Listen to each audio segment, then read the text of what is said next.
Doy la bienvenida. Hola, buenas tardes a todos aquellos que nos visitan en vivo y buena tarde a aquellos, o buenos días o buenas noches a aquellos que nos van a ver en diferido. Soy el doctor Emanuel Pol Castellanos y voy a presentar a las personas que nos van a hablar hoy.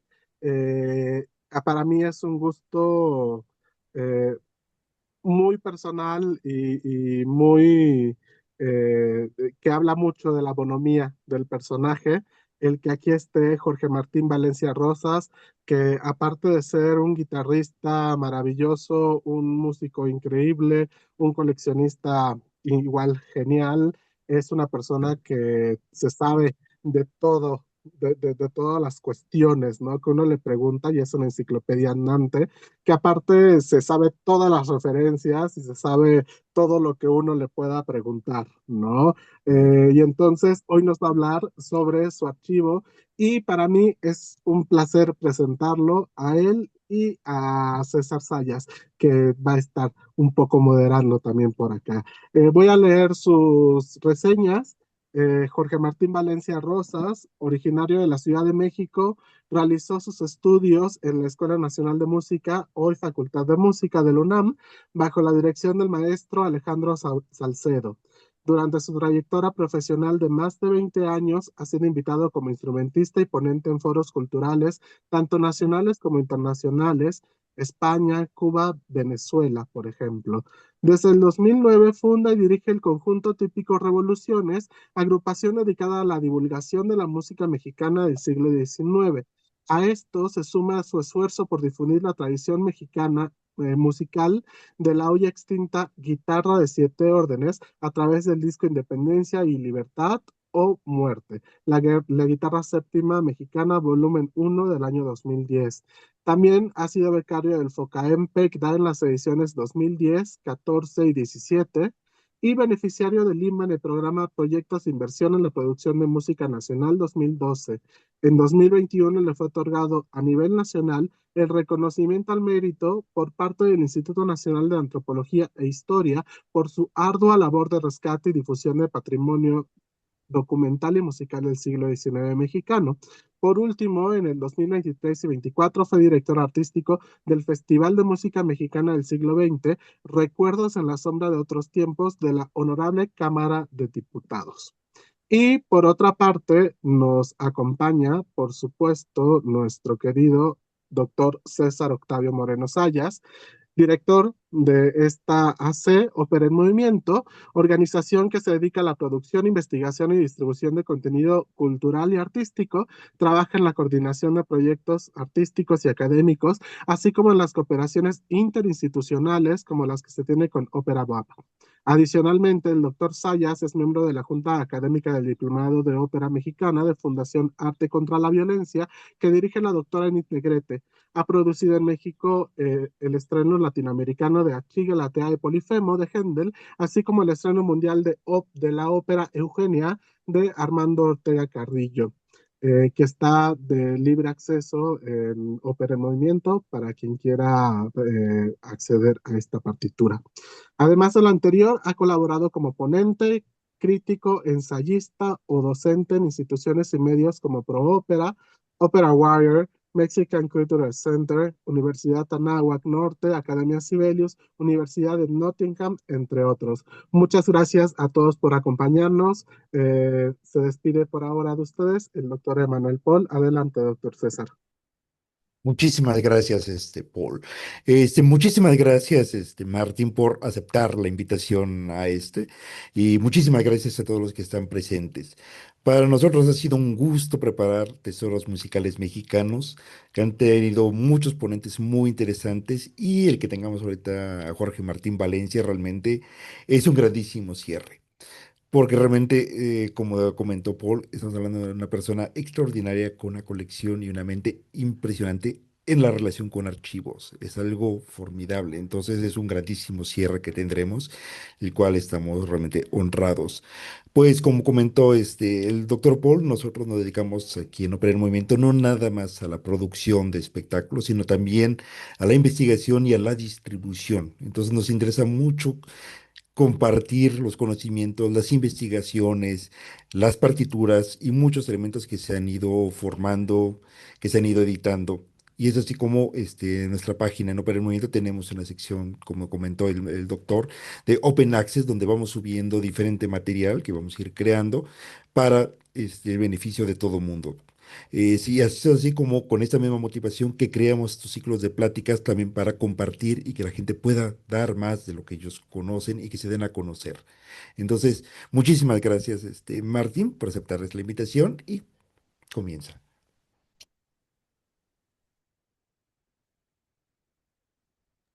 Tu Tu micrófono, micro- Martín.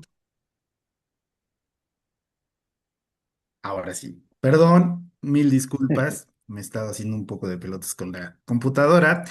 Ya ven que vivo en el siglo XIX y en ese tiempo todavía no tenemos, todavía no tenemos sesiones virtuales. Muchísimas gracias a todos ustedes. Es un gran placer estar en esta sesión.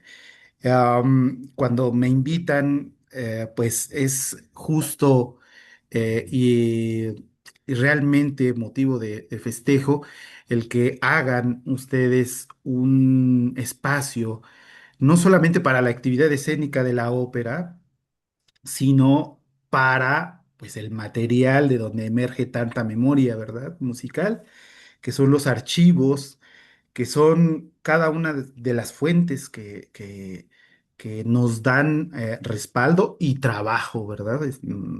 Dicen por ahí que caminamos en hombros de gigantes y me parece que honrar la memoria a nuestro pasado también es conservarla, guardarla y estos espacios para difundir estos materiales pues son fundamentales. Así es que felicito mucho a todo el equipo por esta grandiosa labor.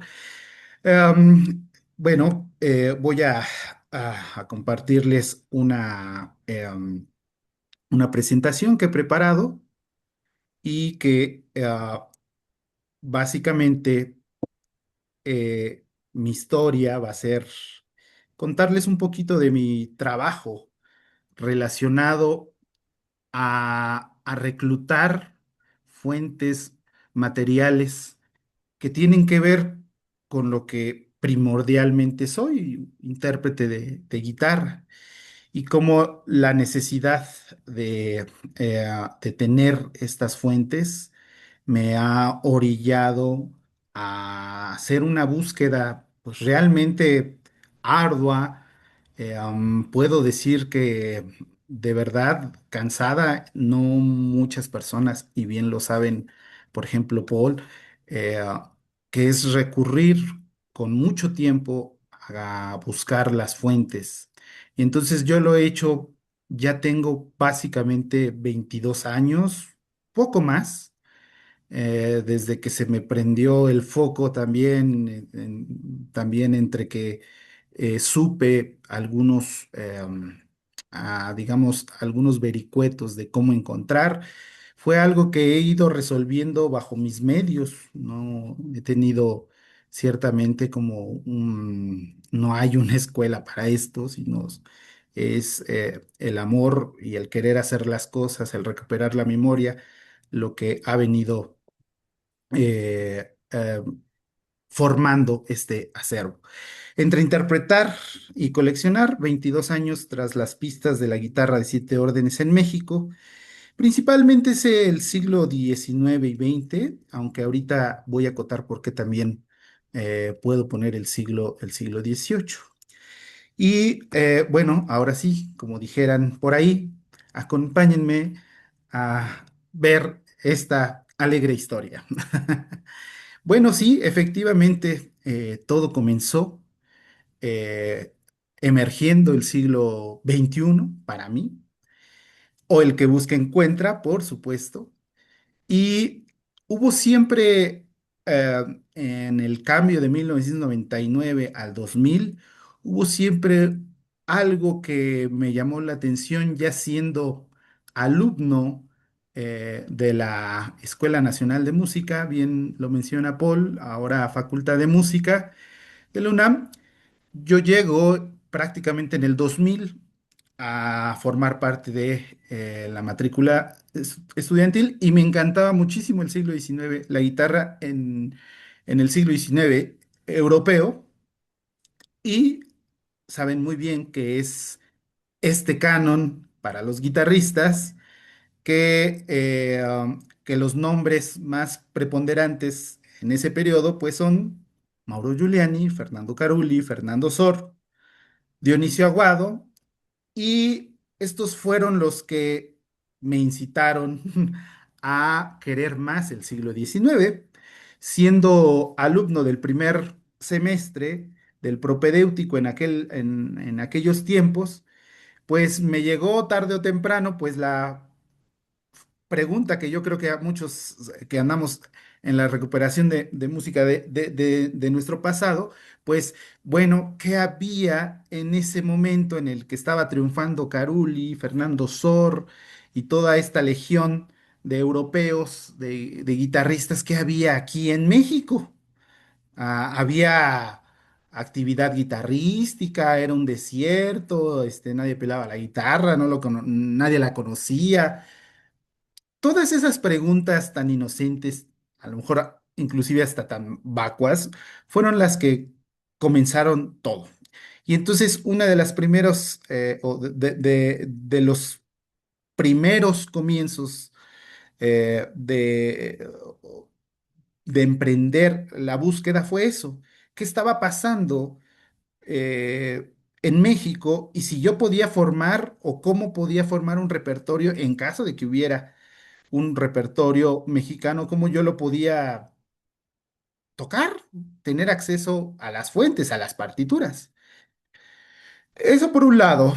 Segundo, al mismo tiempo, poco tiempo después, tal vez un par de años después, eh, hice un dueto de piano y guitarra que duró 5 años, un dueto con una compañera también de la Escuela Nacional de Música, la maestra Dulce Sandoval, y lo mismo nos pasó, el repertorio, tocábamos repertorio para piano y guitarra del siglo XIX, Francisco Molino, Fernando Sori, toda esta legión de compositores, y de nueva cuenta, ¿qué está pasando en México en esas épocas respecto al piano y la guitarra? Y entonces con ahínco me puse a buscar y me di cuenta que la Facultad de Música, Escuela Nacional de Música, tenía al menos unas copias que se presumían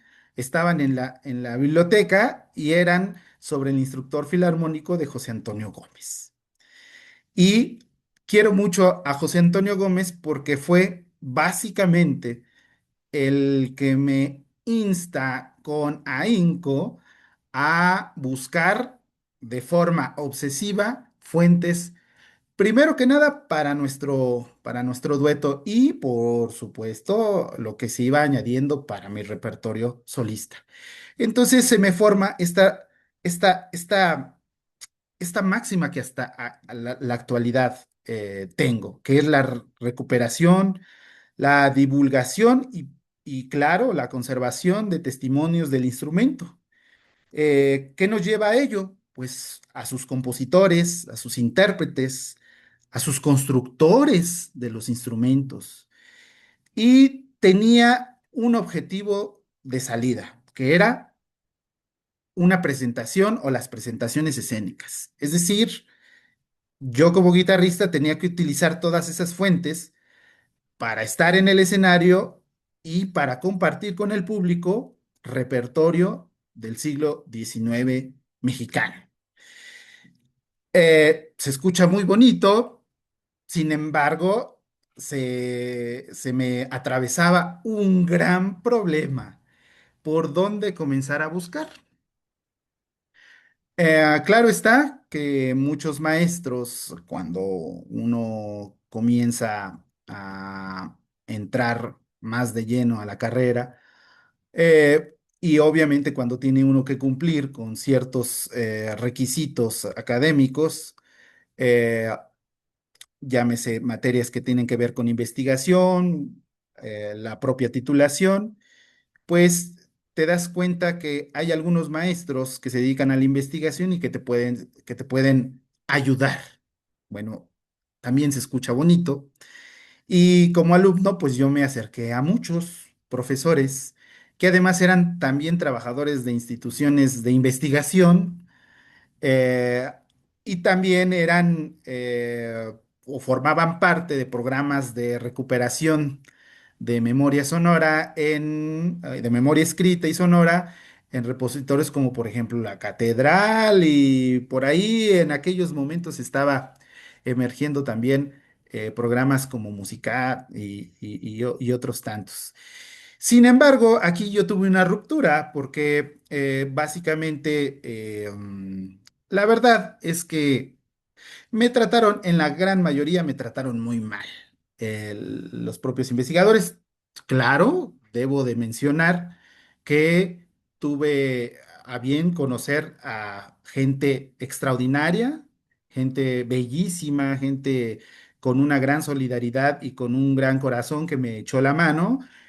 Voy a nombrar al maestro Juan José Escorza, puedo nombrar, por ejemplo, a Claudia Jasso, que en ese entonces estaba a cargo del fondo reservado de la Escuela Superior de Música, y gente muy, muy linda, con una convicción, una vocación de ayuda a las nuevas generaciones que me dieron mucha luz. Sin embargo, esto se ponía oscuro a partir de que había mucha gente que te detenía procesos administrativos o que te impedía, pues,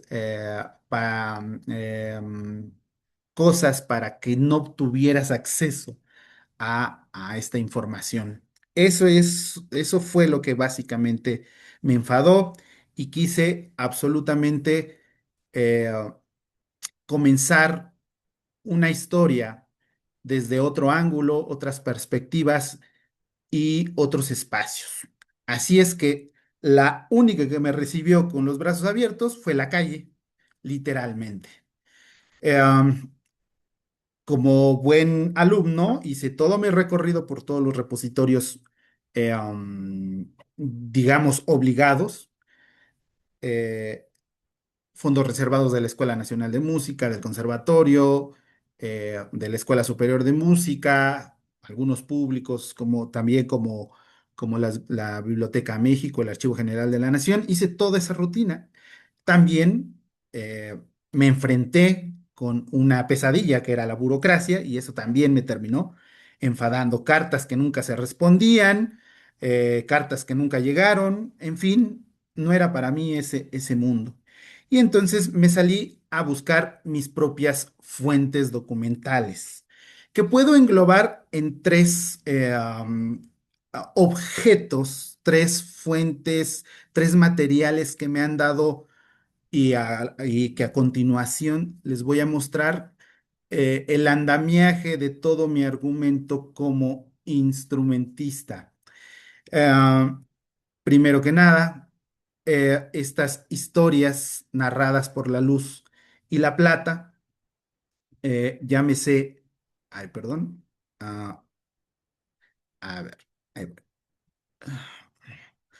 Llámese la fotografía, o también lo nombré aquí, o la fotografía también se escucha. Es uno de los formatos que más me ha respaldado en mi argumento a la hora de buscar en mi acervo, que ahora, hoy por hoy, se constituye de 2.500 imágenes que nos pueden mostrar muchísimo de los rostros, de las plantillas, de los modelos de los instrumentos, de las modas, de las rutinas, de las circunstancias y funcionalidades diversas de la guitarra en México. Y también hay una funcionalidad que la fui descubriendo poco a poco, que la fotografía también me podía ayudar como fuente documental de partituras, porque la fotografía fue la mamá, el ancestro directo de la fotocopia. Es este eslabón entre el impreso, también, el copiante o copista y la fotografía, y como vamos a ver un poquito más adelante, cómo hubo compositores y guitarristas que utilizaron a la fotografía como medio de divulgación de su obra y medio de obtener ganancias a partir de que vendían sus partituras en procesos fotográficos. Mi colección tiene 2.500 imágenes, aquí solamente son tres y quiero eh, hablarles, por ejemplo, que la que ustedes ven en el centro, le tengo mucho cariño, es una familia de Puebla del año de 1897 de fotógrafo no identificado, eh, que fue la primera fotografía que encontré en un baratillo en Ciudad de México. Me parece que fue en el Tianguis del Salado que apareció, acá al oriente de la Ciudad de México, que apareció esta fotografía. Me maravilló porque representaba lo que quería yo con mi instrumento, pero también representaba a esa sociedad, esa mirada de esas personitas que te ven en este presente y que desgraciadamente perdían nombre, perdían concepto, porque ya nadie las nombraba, porque no se conocía ni el instrumento, ni a esas familias, ni los nombres de estos personajes. Y la quise tanto que en el 2010 esta fotografía la hallé en el 2005, en el 2010 fue la portada de mi disco, Independencia, Libertad o Muerte, la guitarra séptima mexicana, y fue para mí punto de partida. Y me enamoré de las imágenes que nos pueden regalar La Plata.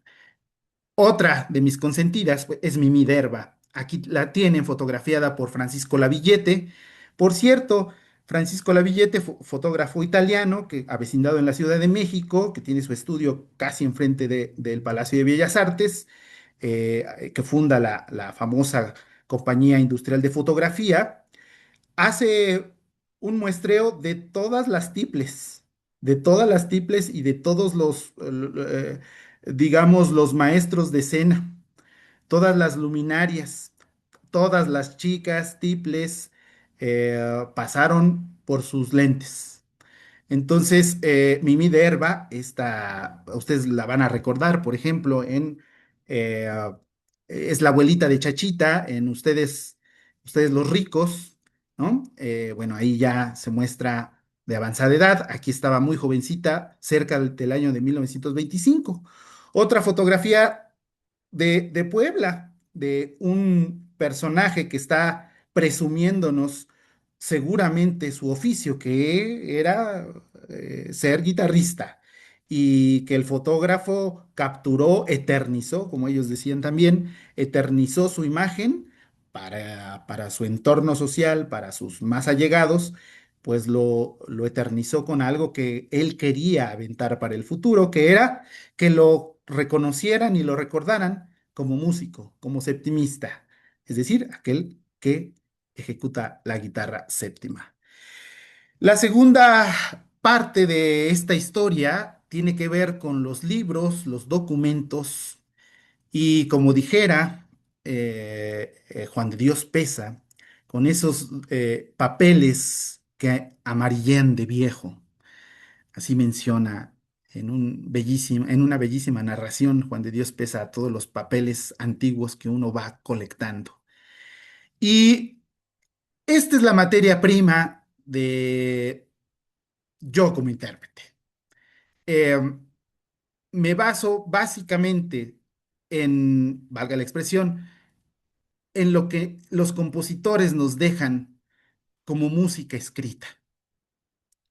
Y comienzo a explorar en muchas partes, no solamente en baratillos, no solamente en tianguis o en librerías de viejo, comienza la gente a conocer mi oficio, a conocer mi profesión y comienza a hacerse una, digamos, una telarañita, una red, una conexión con personas que me dicen y que se me acercan y me dicen, mi abuelito, mi tatarabuelo, mi bisabuelo, mi abuelita, mi tía, bla, bla, bla, bla, bla, tocaba y tocaba ese instrumento que tiene muchas cuerdas y que además nosotros tenemos, tenemos papeles que ahí se quedaron. ¿Quieres verlos? Entonces, algunos de ellos llegaron a mis manos gracias al poder de la amistad, al poder del respeto y a escuchar las anécdotas que nos podían contar, que me podían contar esas familias. Le tengo mucho cariño a, ustedes ven este recuadro de 1917-1919, que una familia de la colonia Guerrero me comparte los papeles de un familiar de él que fue guitarrista, pero que los había heredado de la abuela, y nada más ni nada menos que eran dos partituras de dos célebres septimistas guitarristas, que es Ángel J. Garrido y Octaviano Yáñez. El tiempo, la dicha, me había dado la oportunidad de tener a estos dos grandes amigos en mis manos a partir de su música. Persigo también los ejemplares impresos, este método de Miguel Planas, que tiene también una historia con el maestro Corona, con Emanuel Paul, y que yo he venido reclutando. Ahora ya tengo 3 ejemplares de estos, de este material, porque la imprenta es una de sus grandes aportaciones, es que nos regala a veces cientos, a veces miles o a veces tirajes considerables que con un poco de suerte y búsqueda uno se puede quedar todavía con alguno y puede recuperar alguno que otro. De 1871 este método. Tengo, por supuesto, documentos fundacionales del instrumento. Estos también salieron de una familia de Hidalgo, de mi amigo Josué, que vinieron recuperando papeles viejos desde generaciones, desde al menos 5 generaciones atrás, su familia, y ahí se conservaban algunos de los papeles más antiguos que tengo del instrumento que datan del año de 1826. Y conservo uno que todavía nos disputamos si es del año de 1799 o de 1806, por algún dato que por ahí revela también, que es el documento más antiguo que conservo del instrumento. De hecho, es una obra para dos guitarras. Y aquí tienen estos azulitos, si ustedes ven en el circulito de su lado derecho, estos papeles azulitos son nada más ni nada menos que la ayuda de la fotografía al servicio de la reproducción y divulgación del material. Antonio Soriano, un guitarrista que suponemos fue alumno de Octaviano Yáñez, hay una posibilidad de ello, eh, hacía tirajes de su material, pero no los hacía en la imprenta, no eran mecánicos, no eran a tinta, sino eran gracias a la gracia y a la física química de la fotografía. Son cianotipios, cianotipias, que son el aglutinantes a base de cianuro, y por eso quedan estos rasgos azules, este color azul en el papel preparado que va a revelar la imagen. Y él hacía su tiraje por medio de la fotografía. Por supuesto, el aglutinante de cianuro es el aglutinante o uno de los aglutinantes de la fotografía más económico frente al nitrato de plata. El nitrato de plata, hacer una partitura en nitrato de plata es costosísimo. No así el aglutinante de cianuro. Por eso utilizaban la fotografía para hacer esta hazaña comercial. No solamente Soriano, en los años 30 lo utilizaron otros maestros, como por ejemplo el maestro Guillermo Gómez, o he encontrado otros ejemplos, no solamente de guitarra, sino en piano, en donde también se venden partituras en cianotipia. Y el tercer gran repositorio que tengo es la historia de los supervivientes o el santuario de la guitarra de 7 órdenes. En mi haber, los propios ejemplos de los instrumentos, de los sobrevivientes, de los ejemplares del instrumento, también nos indican eh, mucha información, nos regalan mucha información. Por lo tanto, para mí tener un instrumento significa otra forma de tener un documento que nos va a regalar muchísimas historias. En mi colección tengo 40 instrumentos que se muestran, por ejemplo, direcciones de los constructores, nombres de los constructores, las fechas, en algunos las fechas, rangos temporales. También nos dicen que algunos fueron fabricados por la industria extranjera y otros también fueron fabricados por manos artesanas, por guitarreros. Nos muestran técnicas de construcción, arquitecturas, aspectos de ergonomía, modas estéticas de construcción, gamas, materiales. Y de toda esta colección nos indica que no es la guitarra séptima mexicana o la guitarra de 7 órdenes una y única. Es una legión de instrumentos que le llamaron guitarra de 7 órdenes. Hay de todos los colores y sabores, de todos los materiales, de todos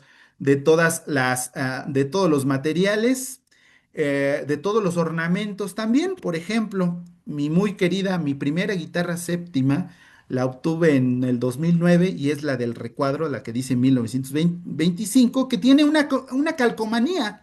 La vendió Wagner y Levin en el año de 1925 más o menos y tiene una calcomanía que muestra dibujos florales, una floresta muy bonita, pero es una calcomanía, es muy curioso. Eh, por ejemplo, tengo la guitarra más antigua no de México, ya la de México ya se desbancó, ya la desbancaron hace un par de años, no, en el 2023 se descubrió la guitarra más antigua o restos de la guitarra más antigua y los encontraron aquí en Ciudad de México, atrás de la catedral, con una datación aproximadamente del año de 1000, esos restos datan del año de 1680 más o menos, del siglo perdón, de 1500, perdón, de 1580 más o menos, aproximadamente. Eh, ya es esta guitarra la tercera en el continente. Bueno, hay que actualizar este dato porque sé que Estados Unidos compró para el Museo de Arizona, compró instrumentos muy antiguos de España y ya están ahora en la colección del Museo de Phoenix en Estados Unidos. Pero bueno, esta guitarra es del año de 1820 y hasta hace algún tiempo es probablemente la tercera guitarra más antigua del continente. La primera, la de la Ciudad de México, la recuperada por antropólogos, por arqueólogos de Lina. La segunda en Quito, en Ecuador. Y la tercera, esta, que es la de 1820 aproximadamente. Y tengo un instrumento dentro de estos 40, tengo un instrumento que es maravilloso y que nos revela cuántos materiales utilizaban también para hacer a los instrumentos. Este instrumento es de Mariano Fernández y el instrumento eh, tiene no solamente concha, tiene polvo de ébano, pero también tiene polvo de piedra de jade, es jade. Y por supuesto tiene hiladura de oro y otros hilos también de plata y tiene otros metales en incrustación.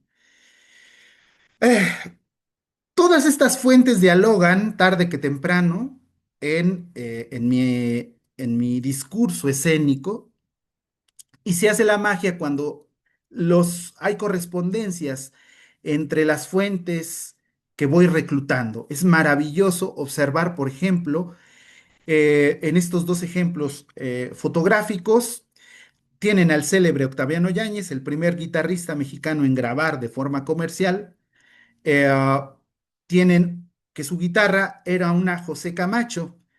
Yo conservo una guitarra José Camacho y gracias a la fotografía nos expresa el documento que efectivamente Octaviano Yáñez, una de sus guitarras era de José Camacho, de hecho muy parecida a una de las mías.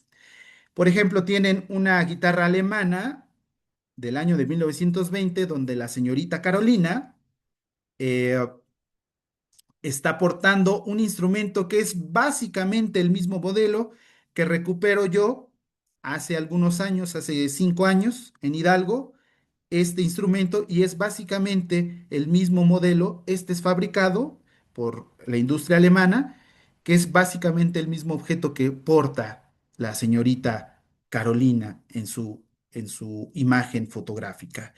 Esa es una delicia.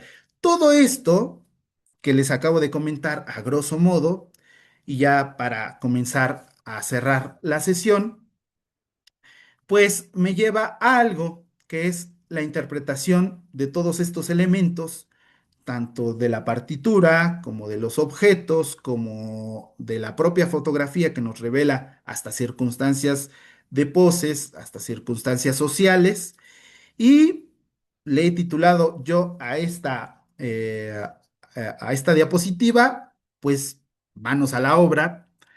Todo esto se resume en la interpretación de obras en el instrumento. Y en un breve minuto les expongo algo de la música de 1826 con una guitarra del año de 1879. Ah, porque déjenme decirles que esa guitarra construida por José Camacho tiene hasta el día y el mes y el año, por supuesto, de su fabricación. Y fue fabricada, o más bien fue concluida, un 1 de agosto del año de 1879. Entonces, manos a la obra, pues a tocar.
Bueno, pues ya para finalizar, como comentarios finales, como reflexiones, como algunas ideas al aire, esta experiencia que he hecho a lo largo de todo este tiempo, eh, tal vez elegí el camino más difícil porque tuve que renunciar a la academia. Eh, Sin embargo, me hace también muy feliz, no solamente en el ámbito profesional, sino en el ámbito de mi día a día, de mi labor como ejecutante, como guitarrista. Y la verdad la paso muy bien con mis documentos, con mis papeles, con mis instrumentos. Es de mucho cuidado también y de mucha responsabilidad tener un espacio adecuado, sano, limpio, para tener la la memoria histórica, para tenerla en las condiciones más adecuadas. Entonces, para compartir y para finalizar, ¿qué nos deja también esta experiencia? ¿Qué me deja a mí esta experiencia? Yo le puedo comentar a los compañeros que, pues los invito, ¿no? A estas nuevas generaciones a explorar también fuera de los repositorios institucionales. Ya bien lo han apuntado aquí en estas charlas, eh, y así poder contribuir a una genuina recuperación y preservación de la memoria sonora. Algo que me di cuenta es que no todo está en los repositorios institucionales. Hay mucho por hacer, hay mucho que recuperar y que está también todavía resguardado en algunas herencias que la gente a bien a veces nos puede compartir. Y número dos, crear estrategias para que charlas y conciertos, lo que llamamos también como academia, salgan del ámbito académico y se comience a formar vínculos más estrechos con la sociedad en general para lograr que ésta forme parte activa en el cuidado y preservación del patrimonio que nos pertenece a todos. Desgraciadamente entre nosotros sí conocemos que hay institutos de investigación, sí conocemos que fulanito investiga tal o cual tema, pero allá afuera nadie conoce que hay centros de conservación, centros de investigación. La verdad es que también hemos descuidado mucho esa parte de dialogar con la gente. Yo soy un personaje muy controvertido. Yo sé absolutamente que mis retractores eh, piensan que las únicas formas de obtención de estos materiales es a partir de lo monetario y yo les respondo desde aquí también, pues sí, porque gracias a que estos objetos alguien les da un valor también monetario, se salvan, porque los objetos que la gente los observa como inútiles y muertos están condenados a la basura, al reciclado. El papel, ya saben en qué termina, en cartón. Y si no quieren ver partituras en el cartón, pues más vale hacer mecanismos de que se comience a instar a la sociedad a que esos papeles viejos sean, por supuesto, parte de la memoria y del patrimonio que también a esa persona y a uno como músico nos pertenece. Muchísimas gracias. Y ahí les dejo mis contactos, Facebook, YouTube, Instagram, mi WhatsApp, y quiero absolutamente con esta presentación eh, dedicársela a la memoria de Roberto Páez. Sin él no hubiera conocido el mundo de tanta cosa perdida ahí en la calle que se puede salvar y que hoy por hoy podemos llamar patrimonio. A Salvador Valdés, seguramente aquí conocieron a Chava, encargado de la Biblioteca Turriana. Mi muy querido amigo Salvador se nos fue hace unos años y que era un extraordinario conversador y una enciclopedia de la música, no solamente de la música, sino de los documentos. Y claro está, a mi muy querido Robert Enden.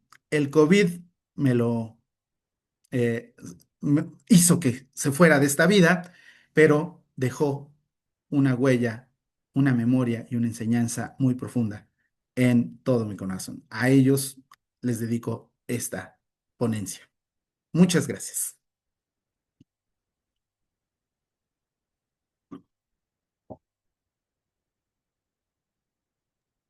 Muchísimas gracias. Estuvo muy, muy interesante la ponencia. La verdad, descubrimos muchísimo.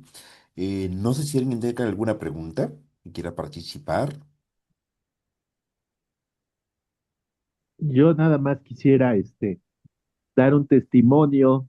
Yo conocí a Martín hace muchísimos años en la Escuela Nacional de Música y siempre vi cómo batalló para, para, para eh, poder seguir con su pasión de la guitarra séptima y poder superar obstáculos académicos, personales, de colegas, de envidias.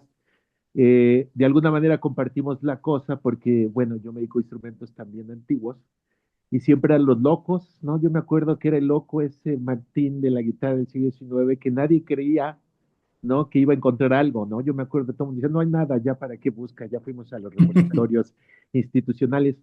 Y bueno, después nos dejamos de ver muchos años y ahora, hace unos años, ya más de 10 años que entramos en contacto otra vez con Martín, pues me da muchísimo gusto ver que su trabajo es, yo creo, el más importante en Latinoamérica, no, no, yo no lo sé, pero me atrevería a especular en cuanto a guitarra del siglo XIX, ¿no? Su trabajo, pues va a ser una piedra fundamental para todos los que vengan después, las futuras generaciones que se quieran enterar, le van a tener que agradecer a Martín, a su locura, lo quiero decir en el mejor de los términos, su necedad para lidiar con instituciones, con círculos de poder en la investigación, con mala leche de muchos colegas, que me consta, no decimos nombres porque no se trata de eso, pero yo quiero nada más decir que soy testigo y me da muchísimo gusto ver que Martín, pues sigue en eso. A mí me interesa muchísimo y también, pues decir, ¿no? Cuando uno ve a una persona, a mí me interesan los repertorios antiguos, pero yo siempre que veo algo de guitarra séptima, el primero que pienso es en Martín. Y digo, esa es la persona que debe venir a verlo,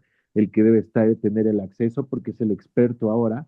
Y bueno, simplemente quiero decir que soy testimonio de 30 más de 30 años, yo creo, de lucha de Martín, desde joven hasta ahora. Y pues felicitarte, Martín, es un gusto y un honor ser tu amigo y qué bueno que seguimos adelante con esta de las guitarras Muchas antiguas y el gracias. repertorio. Gracias, Radames. Muchas gracias. Muchas gracias, Radames. Hugo, por favor. Buenas tardes a todos, un gusto saludarlos a través de este medio y bueno, sumarme también a lo que se acaba de comentar y felicitar a Martín por todo el trabajo que ha realizado a través de todos estos años y creo que es uno de los referentes más importantes, si no el más importante en el rescate de la guitarra séptima en México. Y bueno, a mí me llama mucho la atención el trabajo que ha realizado Martín, porque, es decir, él parece que está abriendo toda la brecha, está levantando toda la maleza y toda la hierba que está por ahí, y yo creo que la forma es esa, es la correcta. Y entiendo que llegó un punto complicado para ti, renunciar a la academia y lanzarte pues a eso, abrir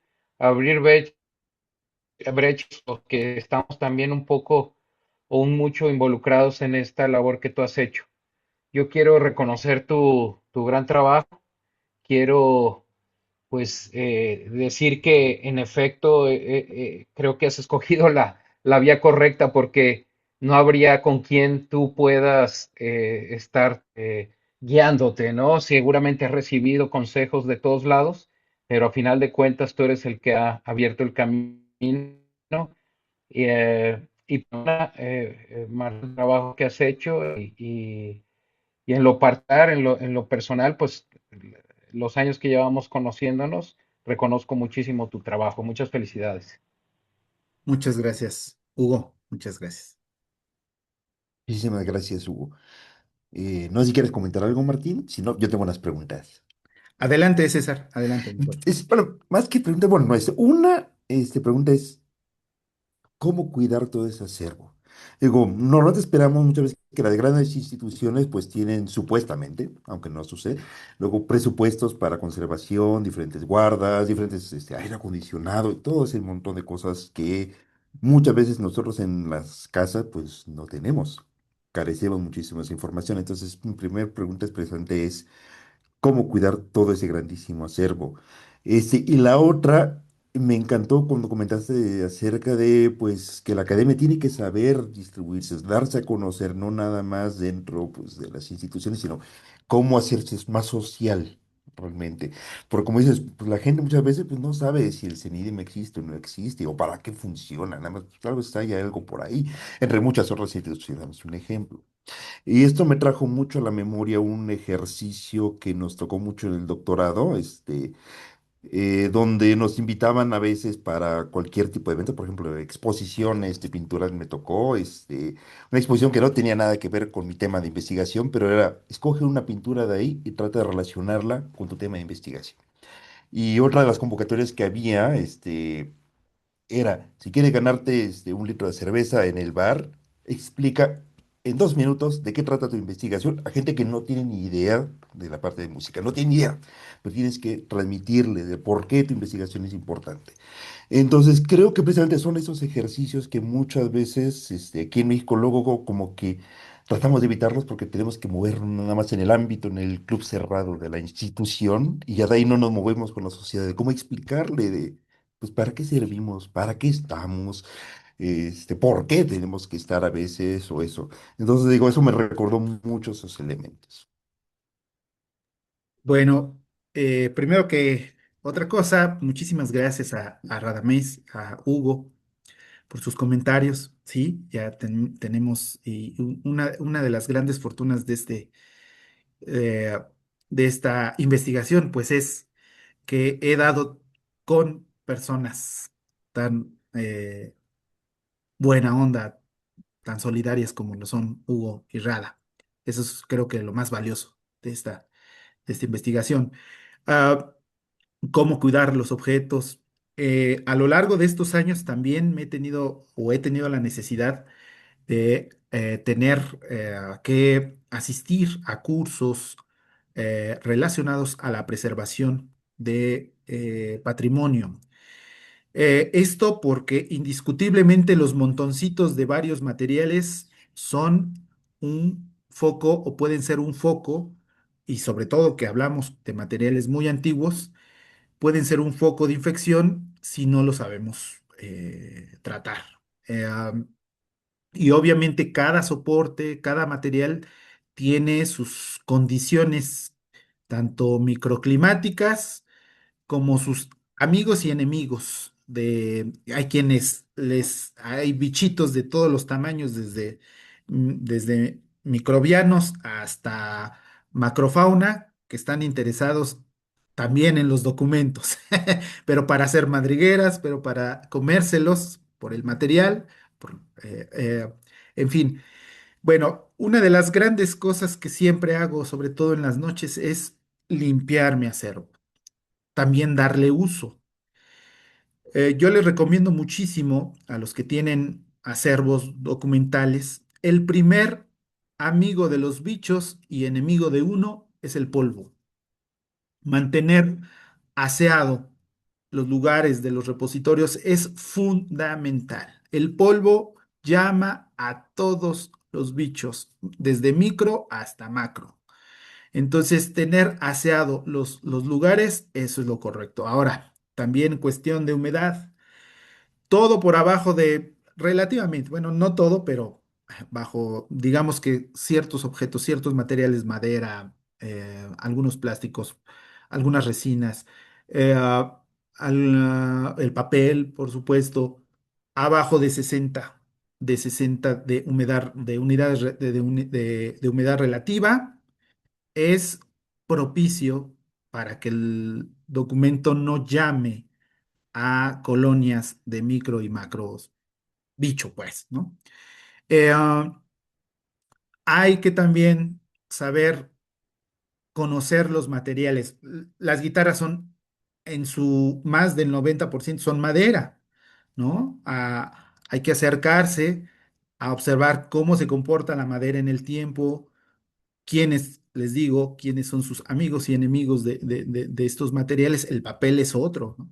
También la fotografía, por ejemplo, la fotografía, pues la gran mayoría es nitrato de plata. La mayoría de los bichos le rehuyen a comerse el aglutinante. Hay algunos bichos que no y se lo comen. Sin embargo, la mayoría de las fotografías a veces están dañadas por el cartón, porque sí tienen cartón a base de celulosa, de madera y otras, de otros componentes, y pueden ser atacados por bichos. Y yo les recomiendo muchísimo a los que tienen los acervos que usen sus acervos, que les den, que levanten el papel, que no tengan miedo a utilizar los papeles. El mayor amigo de uno es utilizar el papel, porque si el papel se utiliza, la casa del bicho se mueve y a los bichos no les gusta que los muevan, les muevan su casa. Los coleccionistas a veces tienen el error de tener el objeto inmóvil por mucho tiempo, y ese es una de las observaciones que les puedo decir, que es lo que puede llamar a que colonias de bacterias o, por ejemplo, las ratas utilizan el papel para hacer madrigueras. Algunos roedores utilizan el papel para hacer también la madera, para hacer madrigueras. Entonces, es muy, primero, esos son como el ABC de mantener. Y que tengan acceso a información, sobre todo, por ejemplo, en guardas, en documentos, el cual es un plástico que no guarda humedad, ¿no? El polipropileno no guarda humedad. Entonces, la guarda de polipropileno es mejor que la guarda de PVC, ¿no? Porque la guarda de PVC sí, sí lo puede proteger un documento a a corto plazo, pero a largo plazo puede absorber humedad, ¿no? Entonces, sí, recomiendo muchísimo que se acerquen. Hay diferentes cursos de materiales. Por ejemplo, el INA hace cursos y talleres sobre la preservación de la fotografía, de material filmográfico, fonográfico, y que se acerquen a los formatos que los coleccionistas o la gente tiene. Pero eso sí, sean muy aseados. El, el tener un lugar muy, muy limpio es prácticamente la garantía de muchas cosas. Adelante. Muchísimas gracias. No sé si hay alguna otra pregunta.